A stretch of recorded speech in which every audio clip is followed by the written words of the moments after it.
Hello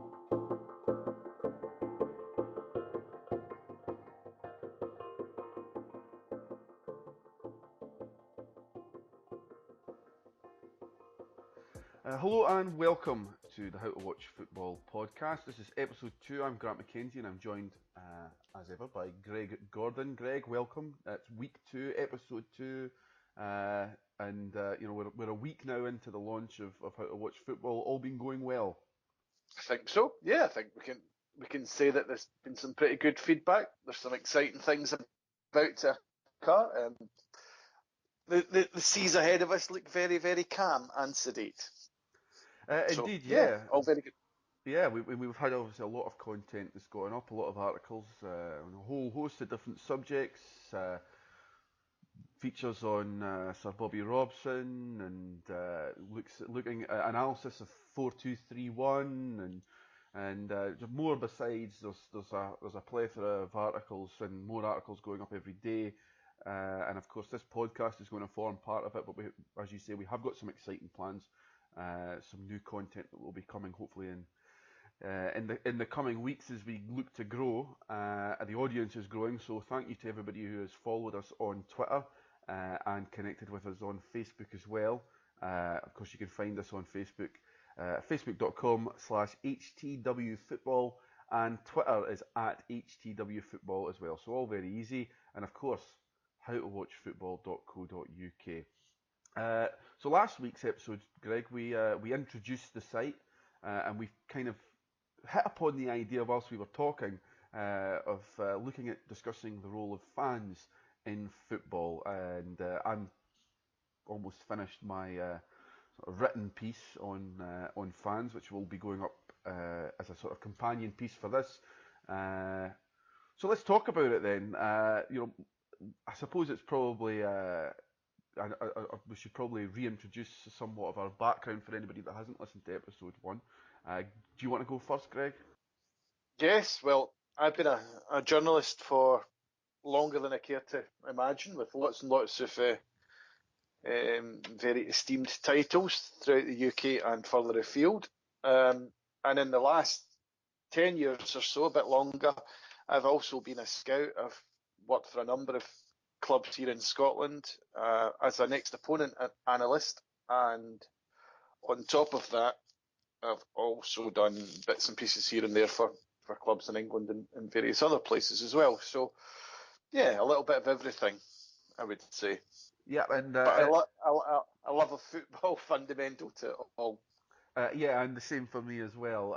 So my background for everybody listening is I've been really involved a lot in club media previously. I've been a match reporter for my club, Dundee United.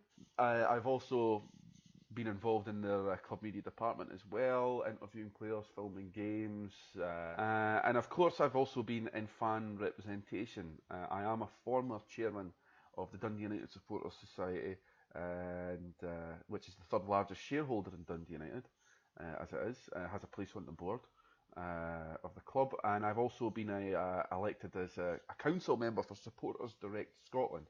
Supporters Direct is a Europe-wide body that seeks to provide support and encouragement for fans groups to have a bigger role and a bigger say in football. I was proud to serve as a council member there, and and I've also recently been writing about football and broadcasting about football. I do radio commentary and was working with Greg recently on a project involving a football management sim game. So that's really my background. So we come from, well, my background with fans is quite clear. So Greg, I'll put you on the spot then. What do you think is and should be the role of supporters in football? Well, you've put me on the spot. I don't want to sound Victorian or outdated, but in one sense, I think the thing that fans really do bring to the game is colour. I think they bring noise. I think they bring atmosphere. But I also think that with that, unfortunately, they bring a lot of problems as well. Okay, could And you elaborate on that part in particular?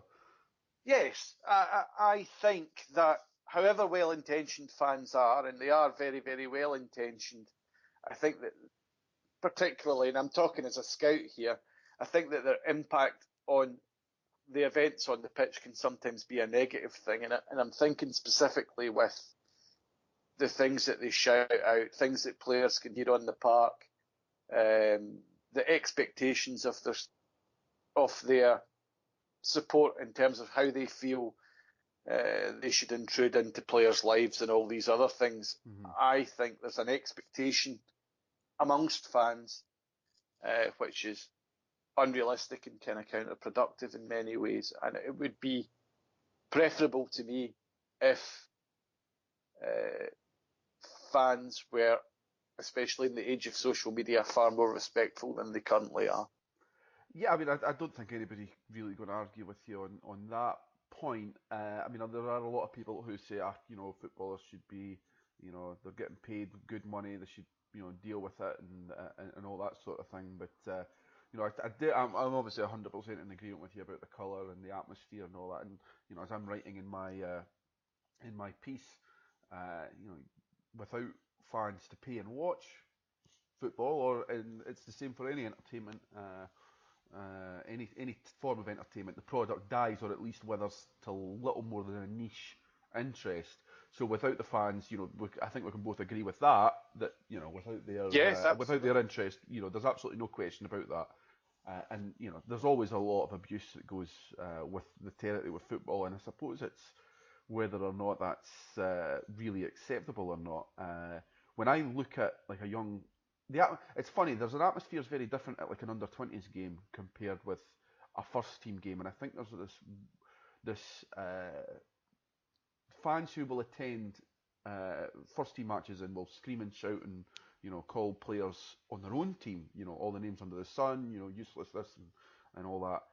At under 20s games, even they hold back a little because I think maybe because it's perceived as, well, this is development, this is youth, you can't really be stifling. But once that same 18-year-old boy goes up into the first team, it's all hell breaks loose and it's completely changed. There's like a perception that the players' focus isn't going to sort of change, or isn't going to be affected by sort of negative chance. I think I was speaking to you.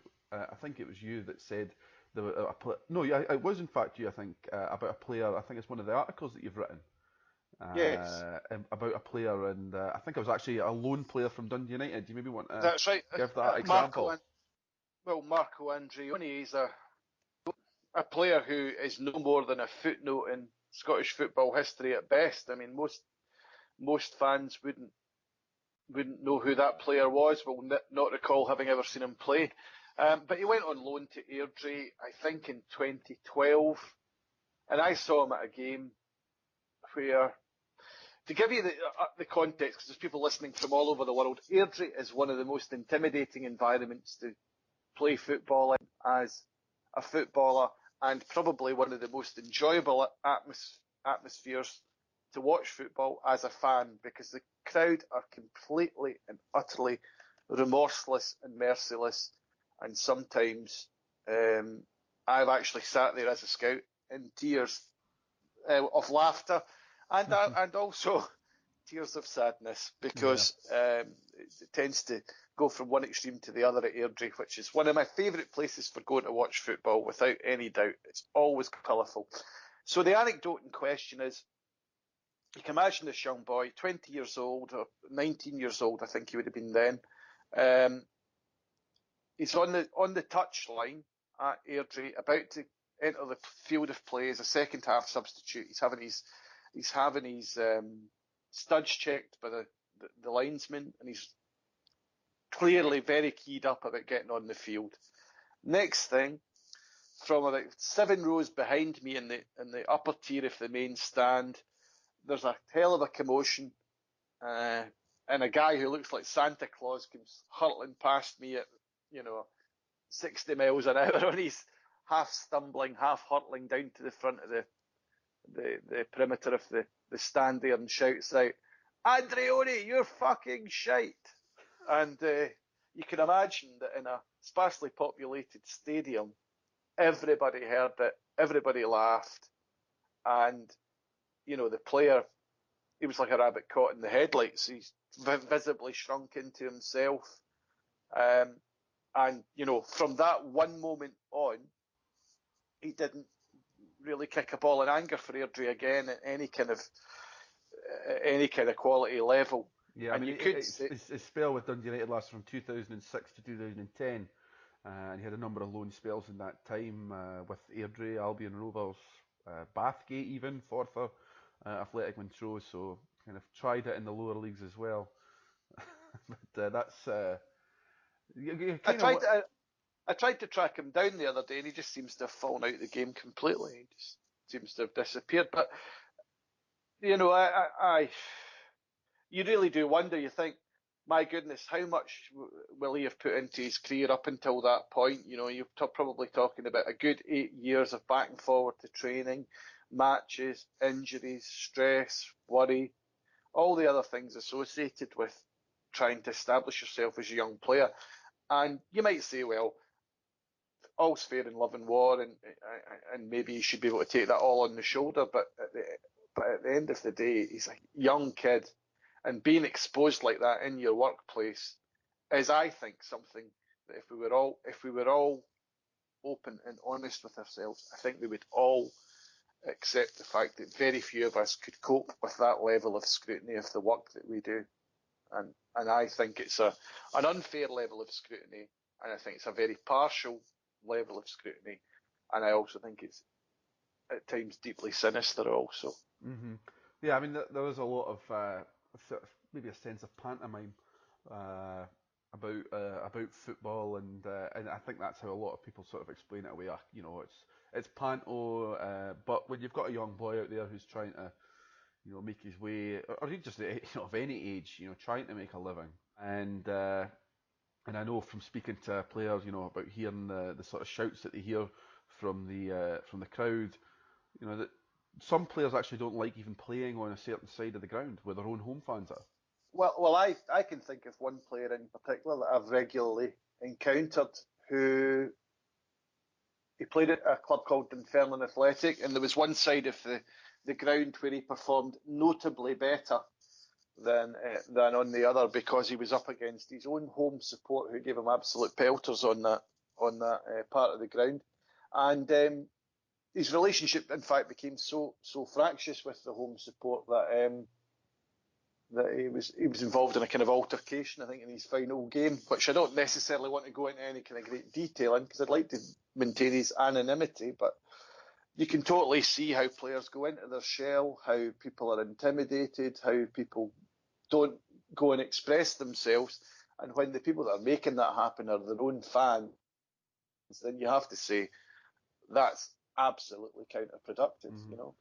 But I think that we can say though that I mean I feel I'm confident enough in saying that it is really just a minority amongst the fans that do it, but they're very vocal, and it's like I suppose They're, it's like they're literally very vocal, it and is, yeah, also they're also very visible too, yeah, Grant. So it's not that in the moment somebody's shouting dogs abuse at you in the street. I mean, the only person I could think of that probably in a mainstream occupation that would suffer that level of abuse is probably someone like a traffic warden or something like that. I mean, it's yeah, exactly, and they get training for dealing with those sorts of situations, and I know there are some clubs now that are that at least broach the subject with the young players coming through, that you are going to receive abuse, some unacceptable stuff from the stands, from your own fans, and from opposition fans, of course, as well.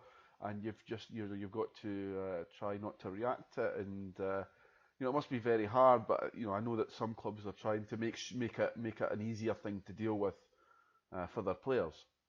it's also compounded by the fact that everybody's got a mobile phone and or the game is being televised, or there are lots and lots of ways to record or recount how a particular incident is played out, or how a player has reacted to a particular incident, or Yeah, you know. and the thing with football as well, and there's a lot of football fans who, their football club is the first thing that they think about when they wake up in the morning. It's the last thing they think about at night before they go to bed. And I'm active on Twitter. I've seen some of the comments that get made about players on almost a daily basis. When you're like, it's Tuesday, the match was on Saturday. It's Tuesday. You sort of leave, you know, can't really still be that mad at the boy. There's nothing you can do about. You can't go back and change the performance on the Saturday. You can only try and improve it next Saturday if he plays.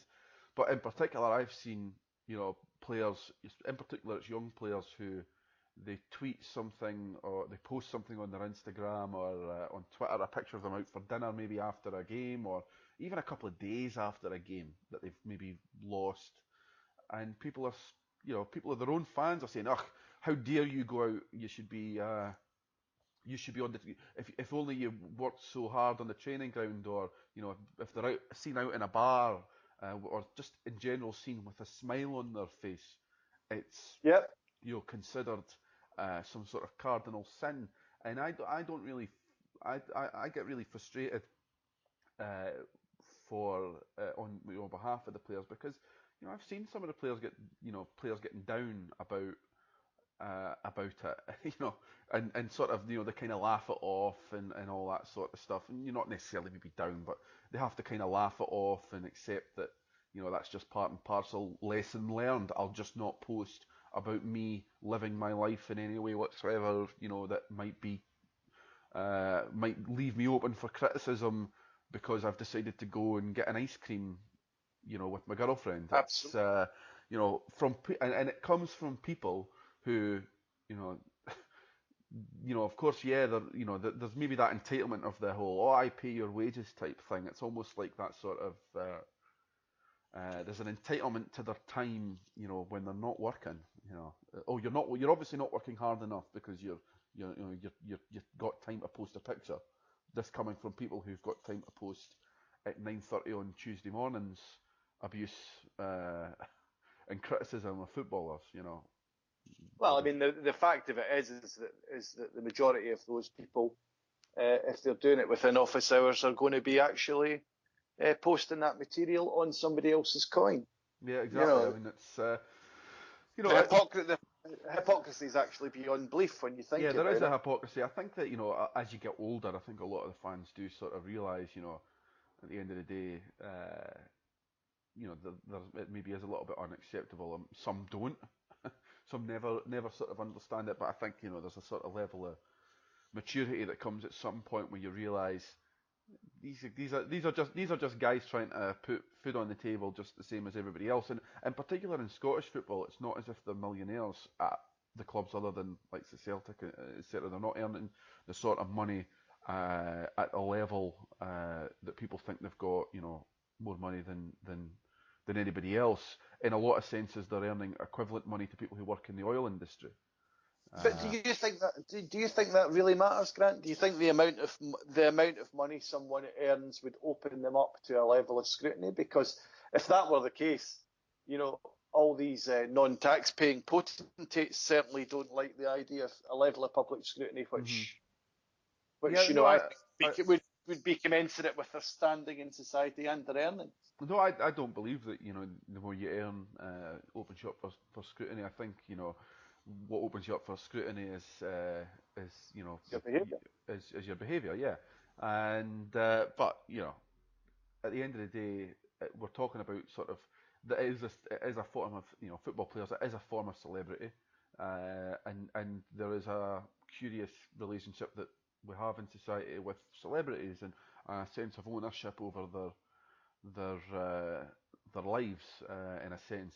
I want to kind of move us on now because we've I think we both. Well, before I'd like to ask you one question here, which Yeah. is this has been troubling me for the last few days. Do you think, as somebody who knows players and within football clubs as you do, that there will have been a massive amount of sympathy for Eric Cantona when he went into the crowd and he kicked that guy at Kung Fu kicked the guy at Crystal Palace back in the depths of time. Absolutely. I mean, I've seen players, lash out at their own fans verbally, or maybe gesture to them, to leave it, with some advice on what they can do with their opinion.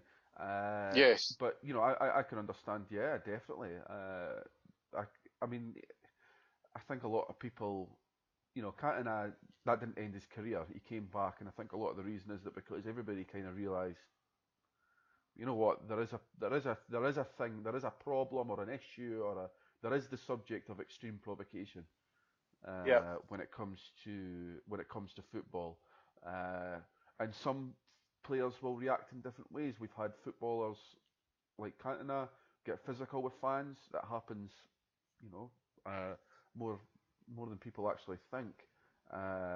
We've had players verbally react to fans, uh, abuse or comments, and we've had players who have left the field of play in tears because Yep. I'm thinking, I can't remember the player exactly, but there was some racist abuse, and the player, it was in tears and left the pitch. Only a couple Yep. of years ago, I can't remember who it was. Uh, so yeah, I mean, at the end of the day, the players are only human, and they will react like humans do. And one thing I do find very funny is, I've had these conversations with people were members of, the sort of the casual the The casual hooligan type, fraternity. yeah, that sort of society back, in the 80s and things. And they've been they're scathing about any reaction from players to the fans. I said to him, I said, well, hold on a second, didn't you used to just go to games to get into fights with the opposition fans?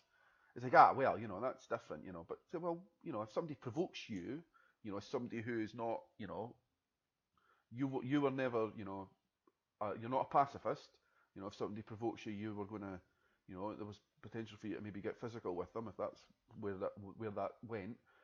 Why would a football player be any different than that? And no, well, you actually, kind of maybe realise a little bit. Well, yeah, I suppose when you put it like that, but there was a sort of a hypocrisy there from that person, which I found fascinating, because I'm of that generation that was, beyond, the hooliganism in Scotland wasn't a hooliganism was not never a feature of football for me growing up.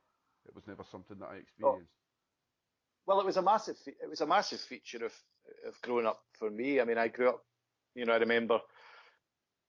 The casual movement for want of a better word at its peak, and things like going to games during the miners' strike, all sorts of things there were flashpoints, there were all sorts of things that happened. But the issue for me is not working class kids dressing up, going and fighting each other. I think that's something that has gone on since time immemorial, and probably will continue to do so. But the thing that really does get my goat is so-called educated middle-class fans, often people in corporate hospitality, behaving in a way that is completely unbecoming of their status in society.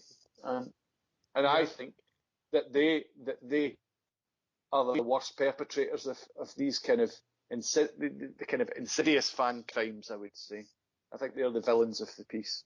yeah, I know what you mean. Somebody I've been there when there's been maybe a fan who's got had a little bit too much to drink, and as the players come around the lounge, they get that opportunity face to face, one to one, and they say something that really they shouldn't be saying.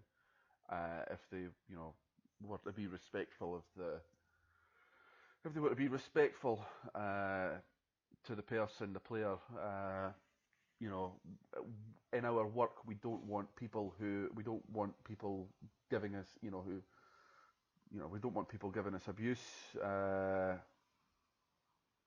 So why would we accept it when a player's coming around doing his duties as one of his duties of employment to come around and meet the fans after a game? I want to move on now to the idea of fan ownership. So we've talked about fans in the stands, and Yeah. we're both thoroughly in agreement that without fans there is no football, and without fans there is no entertainment value to football as much as for the broadcasters in a weird way, despite the fact they seem intent, in particular in Scotland, on having the stadiums, having games played, effectively play them in a sound studio, I think is what they would rather do. That's my opinion. We'll get on to that though. So what do you think about fan ownership? What's your views on that? I'm probably against fan ownership as a rule. I think that the best examples of well-run football clubs, best practice you might want to say, over the years, or spectacular success against the odds, have really come from kind of benign dictatorship, and a benign dictatorship of football people. I think that football people should run football clubs, and I think that you know football people in conjunction with a benign money man figurehead, someone with a long term view, is the best of all possible worlds. I think when fans get involved, they're generally experienced in the weird wiles of football in particular, and they are also far too emotive and short-termist in their view. But So, on that though, how many clubs are run with that sort of football people actually making the decisions, and that the benign dictatorship, as you say, the sort of philanthropist, not sort of model? uh, gosh, not many of them now, because unfortunately all the big clubs are stock market listed, so they're the equivalent of small multinational companies in some ways. I suppose we've probably moved beyond that. I mean, I think there are a lot of community clubs, and particularly in Scotland, that do that function very well. I think that the problem is that once you start trying to compete for honours, or trying to win things, I think you really need a particularly adept set of skills in the boardroom, and I don't think that people coming from a fan's background generally tend to have them. Yeah, I Um, mean, I can certainly understand what you're saying there. I mean, in a lot of senses, though, privately owned clubs in Scotland, in particular, they are fan owned because the owner is a fan, and most of the people who are on the board are fans. There's very few clubs in Scotland, I would suggest, that have somebody running them who is there for any other reason than they are a fan who has the means to own the club that they support. Now they'll come from whatever business background they come from, and I've got my views on how football clubs. I believe that you need to have football expertise at the top level, and as in a director on the board who has demonstrable football experience and can advise, because invariably you've got owners and chairmen and managing directors, etc., who haven't come from football as such, or even entertainment, because we can go back yes, to football as entertainment. And you and I have had these discussions. I've said at numerous occasions that and I believe this for fan ownership. I'll to boil it down. I think fan ownership can work. I think obviously and I know you're probably going to laugh a little bit at this, and everybody says that when the argument comes up, you look at Germany, but obviously the German model is very different. That's a level playing field in terms of that is the rules, that is the law. Every club has to be 51% fan owned, but there is an executive board, if you like, a management board, a management structure put in that has to be professional, that operates the club. And in fact, Barcelona is another good example of that, in which they elect the president of the club, and that president is usually elected as a result of promises of money they're going to effectively donate to the club, yes. and their demonstrable sort of business experience to lead the administration, if you like, that is that period of the club's ownership. So it can work. It does work at various levels. In Scotland and in the UK in particular, we're still coming through that transition from the sort of Victorian era type philanthropist led model through we're still evolving through the increase of the money. They're further down the line than England because there's vast more money there than they are necessarily in Scotland.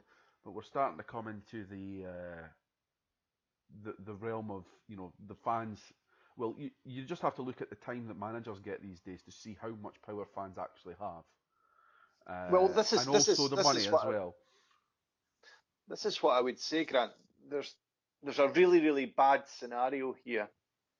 Fan ownership on the one hand, in conjunction with an inexperienced manager, assistant manager, and football department, and you regularly find that when you get fan ownership, it also comes along with a younger manager in tow. Mm-hmm. Whether that's because the older, more experienced managers fancy it less, or whether it's because the football people want something new, exciting, and progressive. Sorry, the fan owners want something new, exciting, and progressive. I suspect that actually is the answer.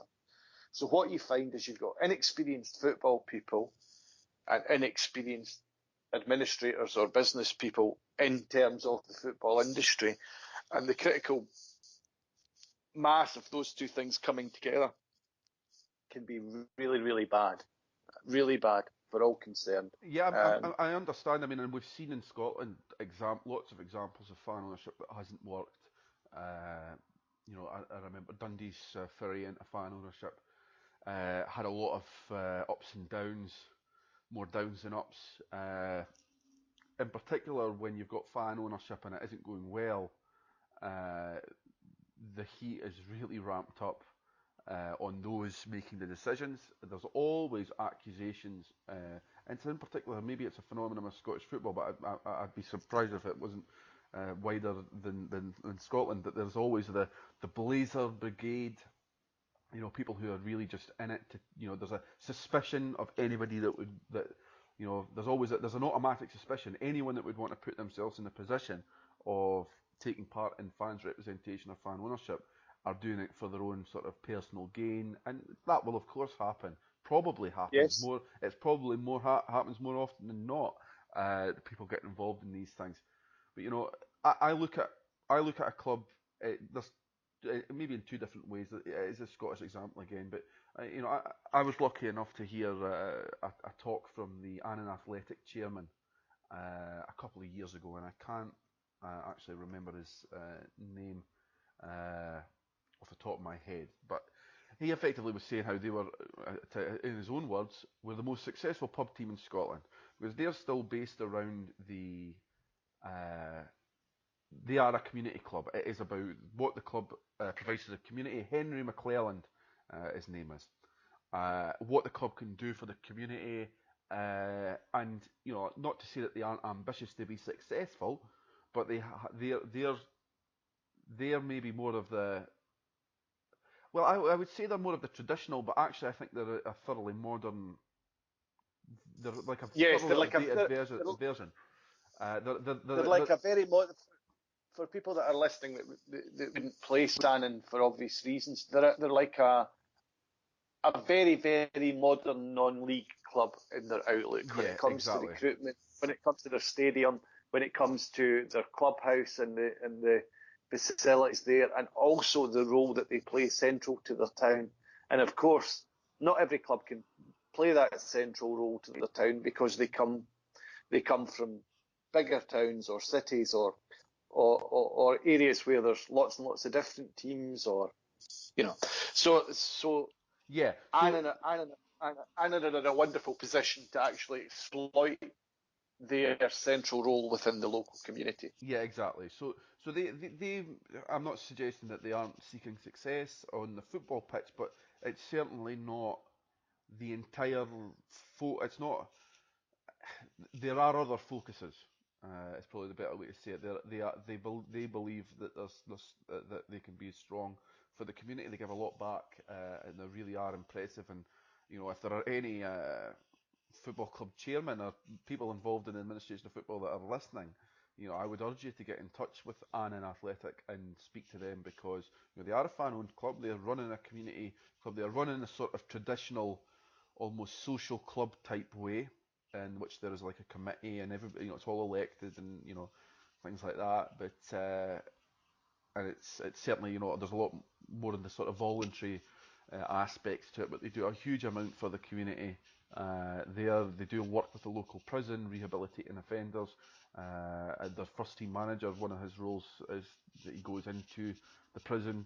It was one of the projects that they've done, that he went into the prison and taught offenders sort of like kind of coaching courses, and that's helped a lot of these offenders to sort of reintegrate it back into society when they come out, and they maybe move into a community-based rehabilitation program. They've already got some experience there. Further up the leagues, you've got Dunfermline Athletic, who are in the Scottish Championship, but they've recently suffered their administration, and they went down to the third tier of Scottish football. They're now in the second tier, and I look at them and the way in which they operate, and they are finding success. They are challenging. They're not a million miles away from challenging for even the promotion playoffs. I mean, it is only a 10-team league, and you only have to finish second to fourth to get into the playoffs. But they're in that mix. They've got a good manager who's fairly young but has some experience. He's managed in the Premier League in Scotland, and he's played at a really good level. Alan Johnson. And I just look at the way in which they operate, the way in which the fans contribute in a financial sense. There's the regular donations that they make every month to help provide the club with finances. That is now over and above the income that they make on match days. And I look at that model and I say, there's a model that can really work. And they have got they've got a general manager in place who operates, who's paid to run the day-to-day business. So you haven't got the fans, making every little decision, micromanaging to a sense. They have expertise there, and obviously it's people from the business community as well that have put themselves forward for these roles and opportunities to be on the board and to provide their expertise. And I look at them and I think it's only a matter of time before they're in the Premier League, and they'll be the first, one of a really good, fully functioning fan-owned club. That's the model that I believe can work, and I know that Supporters Direct were involved in helping them get themselves set up and get the fans group set up. But equally as well, as much as I say, fan ownership can work, there's probably more often than not, certainly in the Scottish climate, it wouldn't work.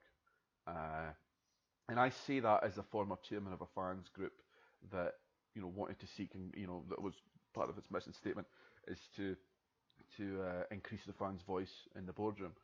But I think that the conditions have to be right. There are certain steps that have to be taken before you can do it. There's always too much animosity. I've been I've been on the receiving end of more than my fair share of, maybe some people think it's my fair share, or even less than my fair share of abuse, just by virtue of being involved in certain groups. It's a thankless task in many senses, being involved in fan representation, for a whole host of reasons. You have skepticism of from the clubs themselves. Yep. You have skepticism from other fans, because there is that suspicion. You get involved, it must be for your own personal gain somewhat. And sometimes there are historical fault lines that are there, that go back 10 years, and I certainly experienced that. Because there was things that I didn't even know about from when I was like a kid, that happened in the formation of like these sort of fan groups. The fan group that I got involved in, that the formation that still left a bitter taste in people's mouth even 10 years later. So it's those are sort of circumstances in which, it can't. It probably wouldn't work. You require what happened in Dunfermline, where they united all the fans group.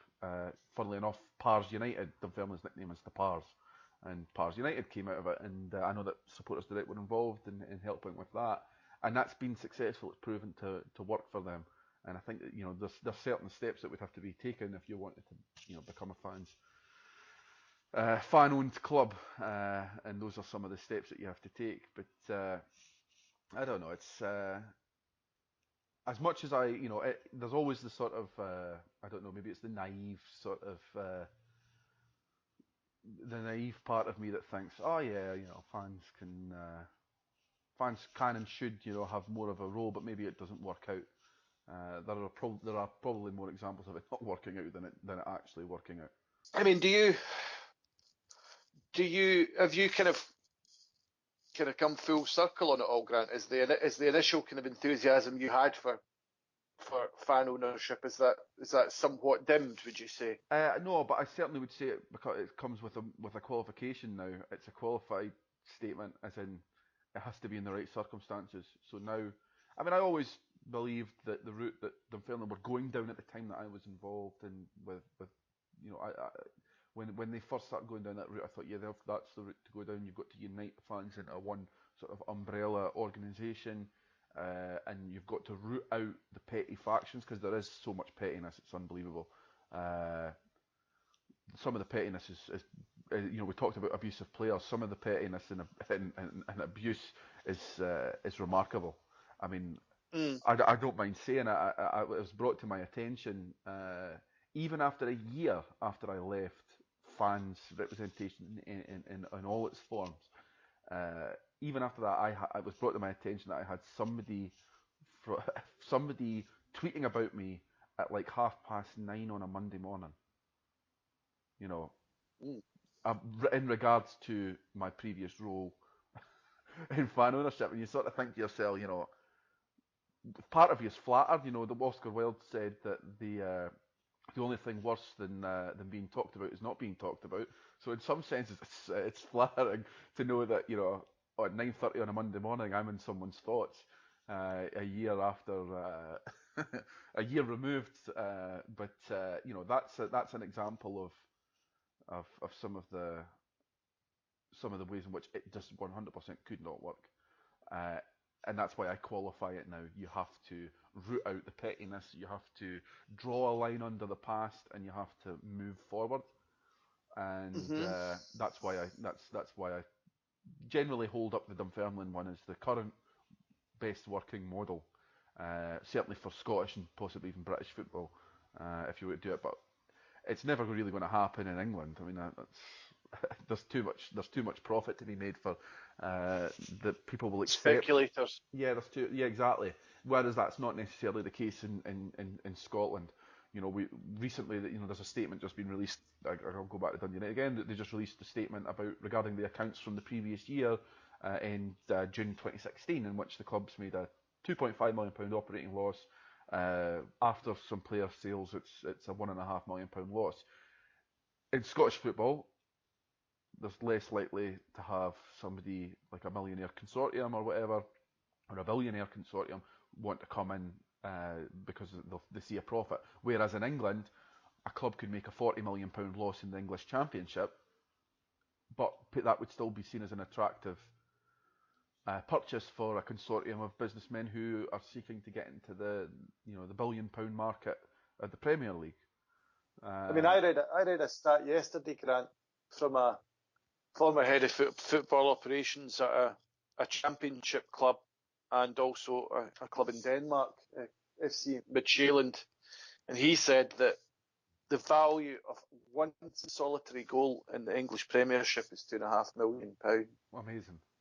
That's It's an amazing. incredible stat, isn't it? It is, and one thing I look at, I know there's obviously clubs like Portsmouth, for example, that are fan owned. If they ever got, if a fan owned club ever got into like the championship level in England and were knocking on the door of getting into the Premier League, I really find it very difficult to imagine that they would remain fan owned. I just think that somebody would come in with a promise and an offer to spend. Somebody would come in and say, I want to take your club to the Champions League, And as fans, you know, ultimately they're wanting their club to be successful. Uh, I imagine that would therefore, cause change to happen. I really can't. I find it difficult to imagine clubs uh, in the Champions League being, like fan-owned clubs really being in the Champions League, other than the German model, because Barcelona, yeah, Barcelona or a German yeah, club. because Yeah. there's a requirement, and I'm, if you ask me if I'd be in favour of a 50+1 type model, I would be, because it would have to be rolled out across the board, so therefore there's a sort of parity, uh, or a sort of a leveling of the playing field in that sense, uh, for a fan-owned club. So for it to work in Scotland, there are maybe only what there are that's for it to work going forward in the sort of modern football era. It probably would require, a 50+1 rule to be instituted. Uh, in order to. But that was, if I ever right in my history, the 50+1 rule came in. That's not always been the case in in German football, has it? That was the state that came in, that root and branch. As you wrote that excellent piece on can state intervention work uh, in a developed democracy, in which you examine the role of that in Scottish football. So the German model, that came in because of their disastrous performances in like the 1998 World Cup, and there was effectively the state intervened and said, "We'll build you all these stadiums. You have to do this. This is the deal."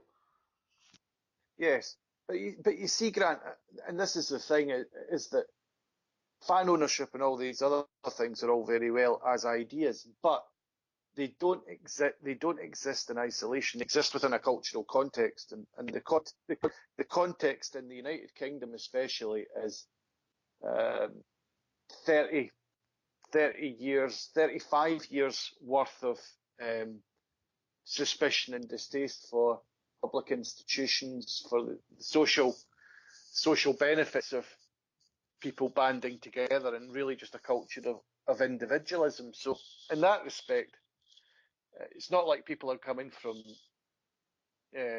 running trade unions or army teams, or big organisations which are nominally doing a social good. And I think that the difference from Germany to other countries is that Germany is a very, very successful and developed economy with a very, very patriotic and, I suppose, in some senses, more straightforward politics than other countries in the EU and further afield. Yeah, I mean, there's definitely if you ask most fans, and I'd argue if you ask most fans in Scotland whether their priority in relation to the Scottish national team and their club team, the vast majority of them will say, it's the club team that we support more. Germany, there's a different culture in that sense. There's much more of a it's much it's there's much more of an emphasis from the ordinary fans on the national team, and the way that it's set up is all the clubs are the culture is that the clubs in Germany are all designed. The role of them, one of their primary functions, is to produce successful, good, high quality players for the national team. Yes, That is seen as a fundamental pillar of the German football model. That's not so much. There's maybe less of us. There's less self-interest, much more of a community or a communal type effort in that culture there in Germany. And I would personally, yes, I would love to see it rolled out. I mean, if you look at it from a fan's perspective, a couple of years ago when Bayern Munich and Borussia Dortmund got to the Champions League final at Wembley, a ticket for the game at Wembley cost more than a season ticket at both the Dortmund and Munich. yes, So we're talking about clubs who a couple of years ago, I remember the figure, it was like £116 could get you a season ticket for Borussia Dortmund, who had just been in the Champions League final and were, under obviously Jurgen Klopp at the time, and were, really fantastic and domestically as well. It's actually in a fun. It's. I mean, I just off the top of my head, I know that Dundee United season tickets are around about £299. But average season tickets about £300. Uh, you could buy a Borussia Dortmund season ticket for £116, for example. You could get cheap flights to Germany, maybe 3 games a season. Go and see them against their biggest rivals, against Bayern Munich and that, and and it would cost you about the same as a season ticket for Scottish Professional Football League, Dundee United versus Ayr United, Dundee United versus Hibs and things like that. So when you look at that in Germany, obviously it's a richer, they're a very rich economy as well. So I just wonder how they can compete at the top level as fundamentally fan-owned clubs, with obviously they've got massive attendances that they can maybe it's much more economical for them to charge only £100 odd pounds for a season ticket, but how are they able to compete at the very top with the £1 billion clubs like Man Well, City? they also have a massive population, Grant, Yeah, which means that by default they have a massive football fan um, population. Also, people who will actively follow football and will actively go and attend games. yeah, that's that's Um, that's very true. But and then I've got to ask the question at that point: is the cost of football in Scotland, for example? You're looking at £30 almost for a ticket to go and watch Scottish yep. football in not particularly clement weather all the time. Stadiums are becoming less and less full, and that has an effect that people, there's not even like the atmosphere to draw you there necessarily, and the product is not sold and marketed in a way that makes people think it's actually there's the default perception is that Scottish football's crap, and that's from people in Scotland. That's Mhm. like the But default because but that's the there, way. but there, but there is a question of presentation Yeah. Hmm. fundamentally, though. Yeah, of course. That's the point I'm getting at. Even if they if the game in Scotland was presented to be, I know, we always kind of laugh at, I know a lot of people laugh about the English Premier League, the way in which they present themselves. You're the best league in the world. Often a tweet I see, along a sort of 0-0 scoreline in which there was like one shot on target. Uh, Yes. but that's just a victory of marketing. If you say you're great, and then and you say it often enough, there are an audience out there who will eventually believe you. You can look at, for example, Donald Trump, "Make America Great Again." Maybe in Scottish football, we're needing a "Make Scottish Football Great Again" campaign, and just start telling Well, I everybody how think that great it is. I think that you really are up against marketing masters, though, in terms of England. I think of every nation on earth, England are probably the best nation there is at marketing the hell out of some very, very mediocre stuff. I mean, we do it consistently well. We do it with pop music. We do it with football. We do it with art. We do it with fashion. There's very rarely we do it with the financial sector, which in the UK generally does a very, very poor value for money job, and yet represents itself as being the be all and end all. Yeah. Um, I think that if there was a world championship for marketeers, I think you would find that UK and London marketeers in particular would be winning that world championship year after year after year, at least a European context, if not in a world one. I suppose we're coming back to fans. Uh, there's it's like politics. I suppose it's the eternal sea, and this is a debate that's always going to be had for forever, really, because radical change is very rare in football. Uh, Germany's a sort of lone example of where big change was made in answer of something. They weren't willing to accept, the sort of the the fate, uh, and they made their changes, and have obviously been reaping the rewards in a whole host of different ways regarding that. And it's it's hard to see that sort of rapid change happening elsewhere. But at the end of the day, yeah. Sorry.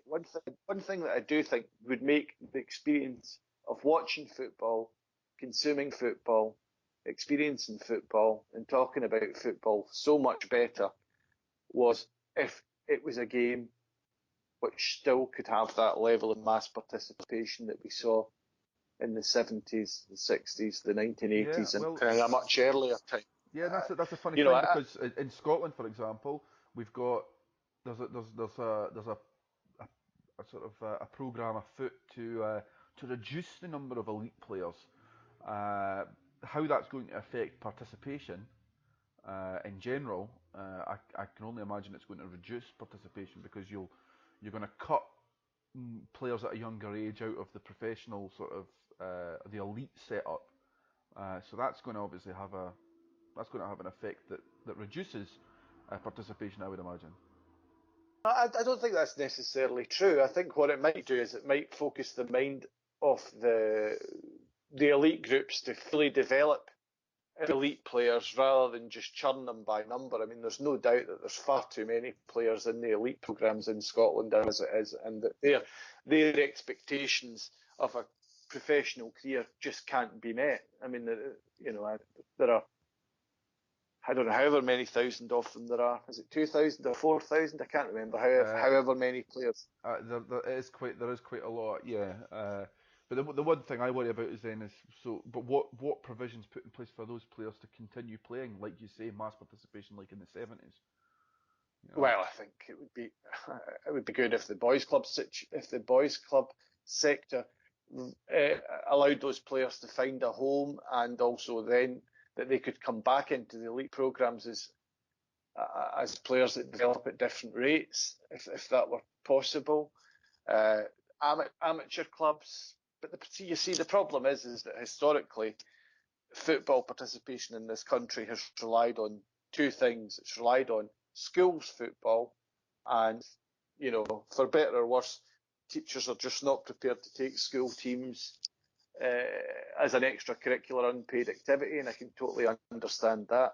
And the second thing has been institutions like the Boys Brigade, trade unions, factories, big organisations that have run teams, and they just don't exist in the same way because people's social and employment patterns and club membership patterns are just far more individualistic than they would have been in an industrial Britain rather than a post-industrial one. Hmm. So, where do we see then the role of fans if we can, in a conclusion then, because Well, I have an I apocalyptic vision of it all, to really, be honest. I think that where you're headed, and again, this is going to be an unpopular opinion, I think that fans are going to become increasingly irrelevant in terms of spectatorship, and that what you're going to end up with is football being primarily a betting medium, hmm and that it will exist purely as horse racing does today. It'll exist predominantly not as a sport or pastime, but as something that people bet on, and that's where the money will be channeled. That's what will pay for the game. That's what will support it as a medium. And as unpalatable as that is, I can't really see any alternative to that because of the current economic models that are in place yeah. in the elite level of football. I mean, it's definitely, but then I think you might end up with. I think we might end up with a sort of haves and have-not culture.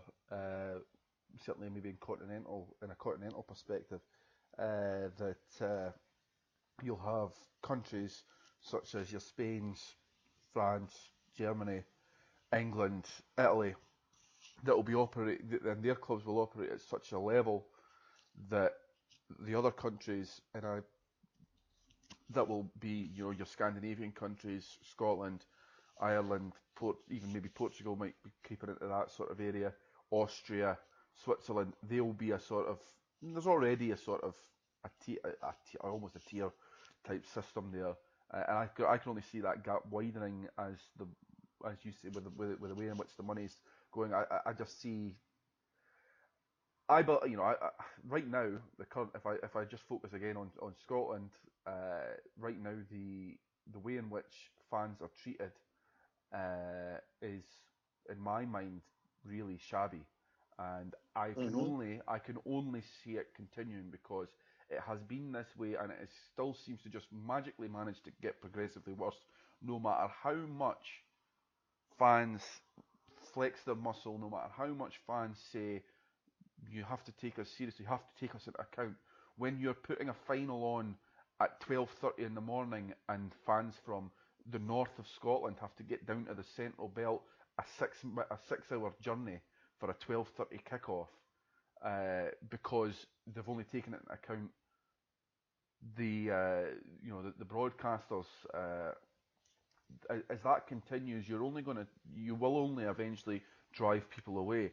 Scottish football's attendances are holding up. It's still one of the highest attended leagues per head of population anywhere in Europe.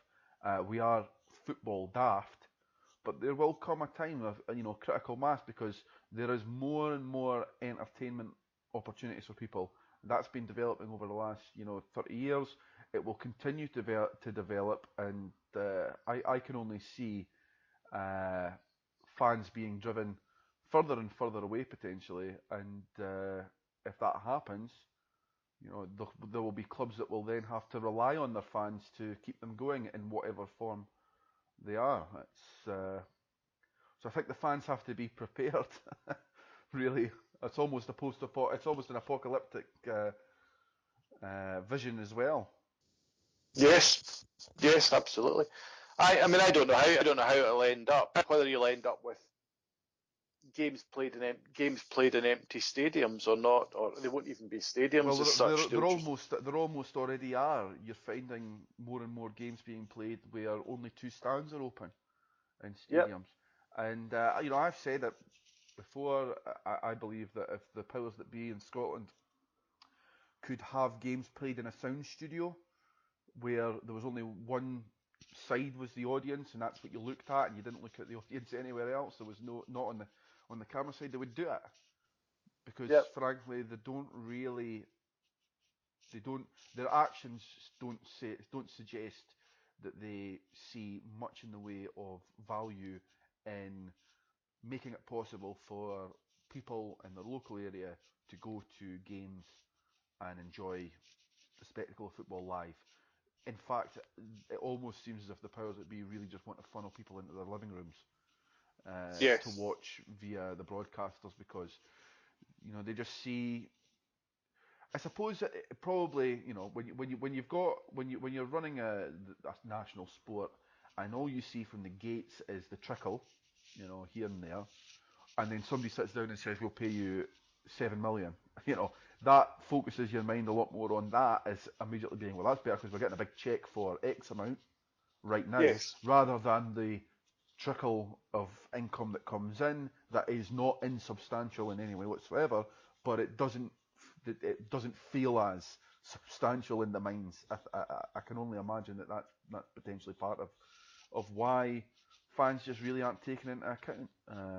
Well, maybe actually the only way for football to work as a spectator sport going ahead is that actually people were not paying any money through the gate whatsoever, and were getting in for free. Yeah, I mean And that's happened certainly in other sports, yep, and yep, there was an advert on Sky Sports back in around about November time, in which they showed a goal that was scored in an empty stadium. It looked like it was a reserve game. It was showed in an empty stadium, but it turned out that what they'd done is using their computer effects, had removed the crowd, and then they replayed the same goal but with the crowd, and it was a packed game, great sounding atmosphere, and it came out saying football without fans is nothing, and that's from the broadcaster themselves. And I just wonder to myself, well, when is that going to change in terms of you know the powers that be necessarily in football? There's been some progress in the Premier League in England with the price limit for away fans tickets. yes. That's certainly helped. Uh, Whether or not that's something that will come in elsewhere, in the UK.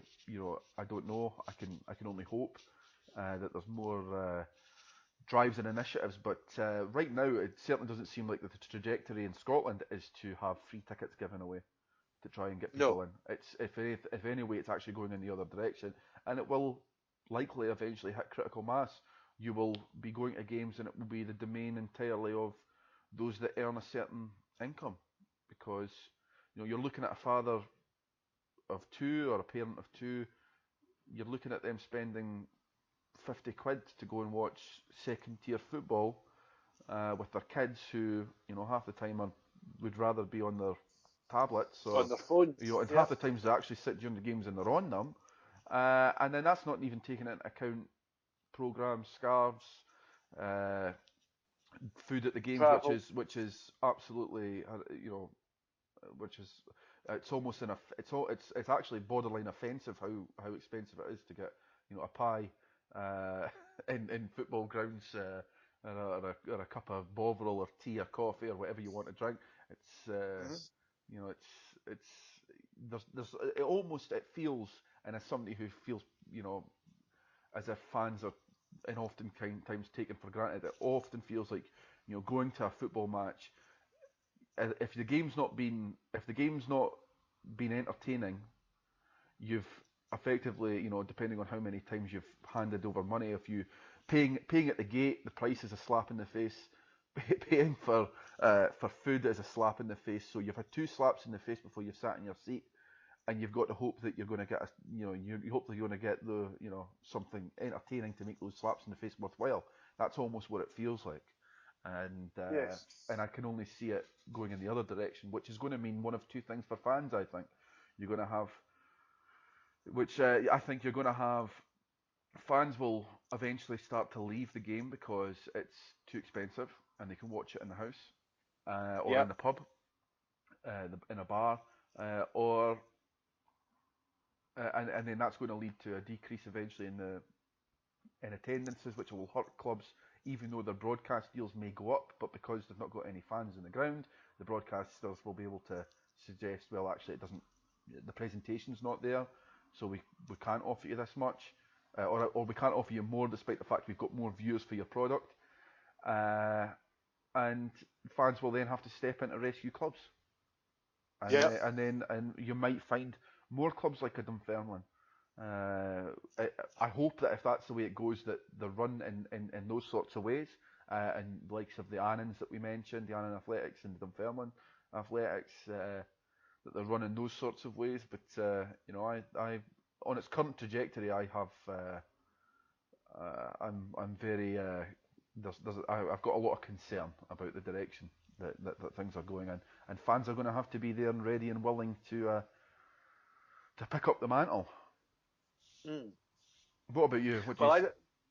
Well, I do think that we are moving away from football as a Yeah, spectator sport. and definitely I what you think we're said about moving. the betting aspect as well is massive. I mean, that's now becoming that is a multi-billion-pound industry in itself, and it's growing all the time.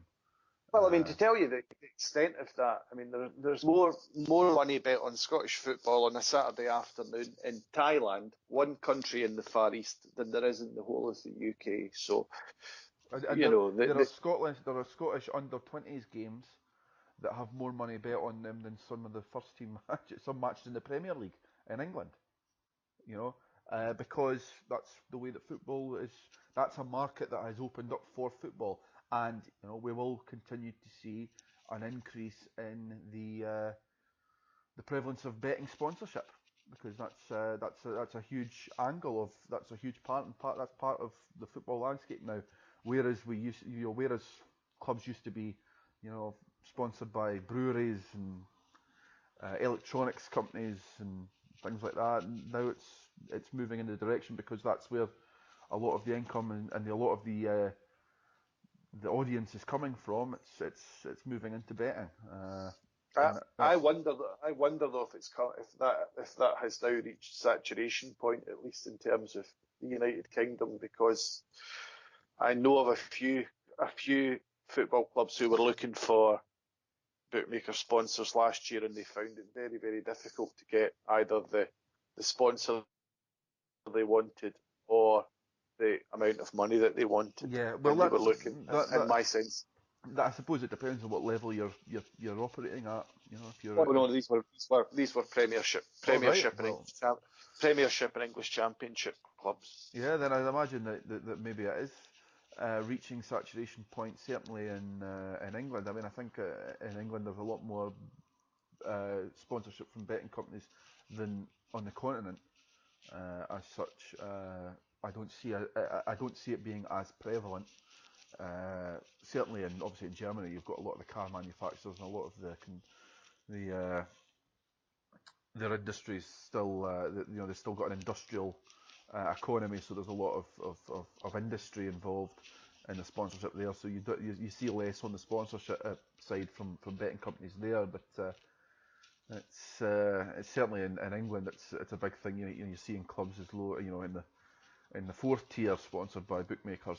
It is part and parcel of it, but perhaps it is reaching saturation point there. But it's still continuing to grow, and as long as that's the case, then I would expect that finance certainly will play a more prevalent role in football. Investments, investment companies, banking companies, as well as betting, because there's a big marketplace for that. So, but I think that rather neatly, around about the hour and 15-minute mark for our episode 2, we're right into the Yep. swing of things. It's we obviously want to hear your views.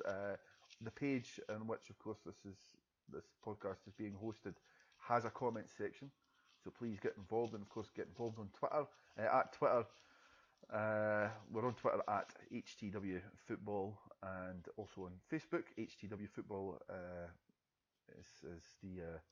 is the domain that you're looking for on Facebook.com. You can also just search How to Watch Football. You'll find us there. So please like and share the page, and get involved in the conversation. Give us your viewpoints on where you think fans are going. This may be I'm sure it's a subject that will be that we'll potentially revisit in the future, because it's one of these things that never really goes away. The question of the role of fans, and whether or not it's going in a good direction or a bad direction for supporters in the way that football's continuing. So episode 3 will be back next week. Myself and Greg. We're going to leave this one a surprise for what the topic's going to be. I think that we'll leave it a surprise, but it'll be worth it. I guarantee it'll be worth it. And of course, don't forget that there's always a host of content being added every day on a daily basis on the How to Watch Football website, howtowatchfootball.co.uk, and you can leave comments on every article, every piece, every feature that we do, that we produce. And if you think that we've got anything that we've missed or that we should look at, please leave your comments. Get in touch with us, as I say, on social media. You can also contact us. The email is contact@howtowatchfootball.co.uk. So, Greg, thanks very much, and enjoy the rest of the weekend's football. And we'll be back next week with more from How to Watch Football podcast.